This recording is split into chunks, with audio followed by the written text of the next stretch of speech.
Ora, boa tarde a todos. Antes de mais, agradecer à PLL, à doutora Isabel e à doutora Erlander o convite e lá está, cabe-me a mim trazer aqui um bocadinho da parte técnica desta conferência e trago-vos um tema que não é muito falado, não é muito divulgado, lá está, por ser uma doença mais rara, está bem? A macroglobulinémia de Waldenström, este nome difícil de se dizer, pertence àquilo que são os linfomas de não-Hodgkin. É uma doença rara do sangue que acomete apenas 1 a 2% dos linfomas de não-Hodgkin. Se os linfomas já não são doenças tão frequentes quanto isso, esta doença é ainda mais rara e nós no serviço já contamos com alguns doentes. Apesar de ser rara, há doentes em Portugal, está bem? E então, só tentando trazer-vos aqui um bocadinho do que é esta doença, como é que ela é causada, quais são os sintomas, quais são o diagnóstico, como é que nós fazemos o diagnóstico, quais são os tratamentos disponíveis. A minha apresentação vai centrar-se um bocadinho nestes tópicos. Então, o sangue tem 3 tipos de células principais e tentando traduzir isto por palavras mais simples, temos os glóbulos vermelhos, aquela primeira célula que vocês veem ali vermelhinha, que é a célula que transporta o oxigênio para todo o nosso organismo e que faz com que o nosso organismo funcione.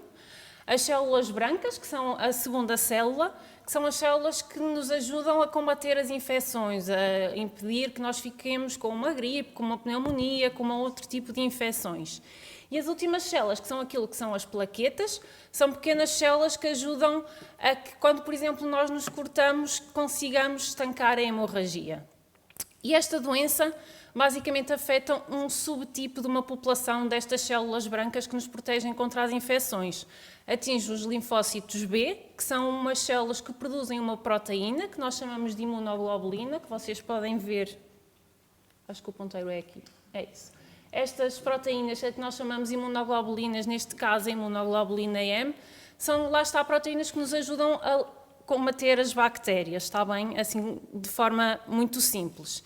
E estas células estão espalhadas quer pelo sangue, quer pelo sistema linfático, pelos órgãos que têm as nossas células sanguíneas, quer seja, por exemplo, o baço, um órgão que nós temos do lado esquerdo aqui da barriga em cima, o fígado do lado direito e mesmo na própria fábrica do sangue, onde são produzidas estas células dentro dos nossos ossos. Então, e o que é que acontece nesta doença? Lá está, é uma doença rara, nós ainda não sabemos bem o porquê, mas as células desta doença têm erros ao nível da sua genética, da sua informação, aquilo que nós chamamos de mutações, que fazem com que estas células comecem a produzir mais proteína do que aquilo que é normal, está bem? Esta proteína vai entrar no nosso sangue, vai estar em circulação e faz com que o sangue em si fique um bocadinho mais viscoso, mais concentrado, não ficamos com um sangue tão fluido. E esta proteína, ao tornar o sangue mais viscoso, pode dar algum tipo de sintomatologias e pode também esta depositar-se em algum destes órgãos ou dos órgãos mais relacionados com as doenças do sangue ou noutro tipo de órgãos. Lá está, é uma doença rara, está bem, que afeta maioritariamente os homens de uma raça branca, principalmente a partir dos 50 anos. E ao contrário de muitas outras doenças já conhecidas, não existem fatores de risco muito estudados, não é, por exemplo, como o tabaco, que nós sabemos que aumenta o risco de um cancro do pulmão. Ainda não existem muitos fatores de risco relacionados com esta doença. Sabemos que, por exemplo, existir na família outro diagnóstico de uma outra doença do sangue aumenta a probabilidade individual de existir esta doença. Agora, o que é que os doentes podem sentir ao certo? Podem não sentir nada. Nós podemos ter doentes que têm a doença, têm esta proteína a ser produzida numa quantidade um bocadinho mais aumentada, mas que não dá sintomas, está bem? E são grande parte dos doentes. Ou então podem ter sintomas mais ou menos específicos relacionados com a produção desta proteína anormal. É normal as pessoas, dentro dos sintomas mais inespecíficos, sentirem-se um bocadinho mais cansadas, com maior dificuldade em fazer coisas simples que antes faziam na sua vida do dia-a-dia, terem uma diminuição do apetite, começarem a perder peso. E depois existem aquilo que nós chamamos de sintomas um bocadinho mais relacionados com a doença e com a fisiopatologia da doença, que é, por exemplo, o aumento, lá está, dos órgãos que eu falei anteriormente relacionados com as doenças do sangue, os gânglios linfáticos, que são aqueles papinhos que nós, por vezes, até sentimos na garganta quando estamos constipados ou com um pingozinho no nariz, também pode ser debaixo dos braços ou mesmo na zona das virilhas. O baço em si pode começar a ficar um bocadinho maior e o doente começar a sentir aquela... Os doentes descrevem-nos muito como comem menos do que aquilo que comiam e sentem-se logo cheios, aquilo que nós chamamos de uma saciedade precoce, e o fígado também pode aumentar um bocadinho de tamanho. Podem existir ainda hemorragias espontâneas, quer ao nível do nariz, quer ao nível da boca, das gengivas, e isto está relacionado com a acumulação, lá está, da proteína ao nível dos vasos linfáticos. Queixas de dores de cabeça, queixas de começarem a ver os objetos assim mais desfocados, mais turvos, ou formigueiros ao nível das mãos, dos pés, são tudo sintomas que estão relacionados com a proteína a acumular-se, quer ao nível dos olhos, quer ao nível do sistema nervoso. Agora, como é que nós fazemos o diagnóstico ao certo desta doença? São tudo exames muito simples, por assim dizer, não é necessário um exame muito invasivo, nem uma máquina super específica para fazermos o diagnóstico. O que é que nós precisamos? Maioritariamente, análise ao sangue, onde nós vamos conseguir perceber ao certo como é que estão as células do sangue, se há alguma diminuição, se há algum aumento. Também conseguimos ver ao certo o aumento desta proteína, qual é o valor da proteína, e vamos conseguir fazer um gráficozinho parecido com este que está aqui na apresentação, que é aquilo que nós chamamos de uma eletroforese das proteínas, que depois os doentes até gostam muito de ver o gráfico e de ver que, de facto, este pico que está aqui rodeado é o pico da doença. As pessoas normais são estas pessoas que têm aqui o tracejadozinho. Nos indivíduos, nas pessoas que têm esta doença, o aumento da proteína em circulação traduz-se, lá está, por este aumento deste pico, que é aquilo que nós chamamos de um pico monoclonal, está bem? E depois os doentes gostam de ver que, por exemplo, reagindo bem ao tratamento, e é uma forma que nós depois temos de monitorizar a resposta ao tratamento, caso seja necessário, de verem este pico a diminuir.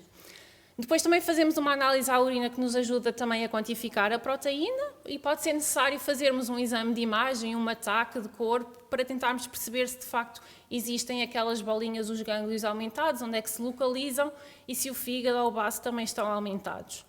E poderá ser necessário fazermos uma biópsia, irmos com uma agulha, picar um daqueles gânglios ou picarmos ao certo o osso, ou fazer uma medula óssea, que seguramente também é feito noutras doenças dos ossos.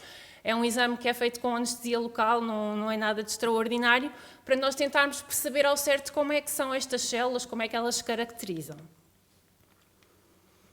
Depois, outra pergunta que nos fazem muito, nós chegamos ao diagnóstico, dissemos ao doente que ele tem esta doença com um nome ainda por cima super fora do habitual, muito estranho, muito confuso de se dizer, e a pergunta que nós recebemos a seguir é: tudo bem, doutora, e agora o que é que vai acontecer a seguir? Eu preciso de ser tratado, não preciso de ser tratado, que tratamentos é que existem, vou ter que ficar internado, não vou? São perguntas todas que os doentes nos fazem. A grande maioria dos casos nesta doença, e lá está, por ser rara, continua a ser uma doença incurável. Isto é uma doença que é crónica e que vai acompanhar o doente ao longo de toda a sua vida, está bem? E os tratamentos que existem apenas são aplicados e apenas está recomendado nós começarmos o tratamento nesta doença, lá está, porque é uma doença indolente, com um crescimento muito lento. Só está indicado tratarmos quando de facto existem sintomas que alteram a qualidade de vida do doente, que incomodam o doente, que põem em risco a vida do doente. Nesse caso, e lá está, depois da apresentação da doutora Sofia e da enfermeira Aurora, é sempre uma decisão que é tomada em conjunto, nós iniciarmos o tratamento. Resumindo então e voltando um pouco atrás, nem todos os doentes precisam de ser tratados, está bem? Doentes que nós verificamos nas análises que têm um bom aumento da proteína, mas que não têm qualquer tipo de sintomas, as análises são muito inocentes, não têm assim alterações que sejam preocupantes, ficam naquilo que nós chamamos de vigilância ativa. É seguido por nós em consulta, vai de X em X tempo a uma consulta de hematologia, nós vamos falando com o doente, tentando perceber se há algum tipo de sintomas daqueles que eu descrevi anteriormente e vamos monitorizando também, através das análises sanguíneas, como é que está a proteína. Se virmos que de facto existe aqui alguma coisa, algum valor analítico que começa a subir muito, ou que nós sabemos através dos nossos conhecimentos mais técnicos que exigem iniciarmos um tratamento, ou que lá está, existem sintomas da doença, então partimos para iniciarmos um tratamento. E atualmente, apesar de ser uma doença rara, já é uma doença que tem uma panóplia de tratamentos disponíveis, está bem? Quer quimioterapias mais tradicionais, quer novas quimioterapias com novos fármacos, com terapêuticas mais dirigidas para esta doença. E são tratamentos que têm múltiplas formas de administração. Há tratamentos que vão desde tratamentos orais, em que o doente levanta na farmácia hospitalar os comprimidos e depois toma em casa como se fosse um comprimido como para a atenção, para os açúcares, para a diabetes, o que seja.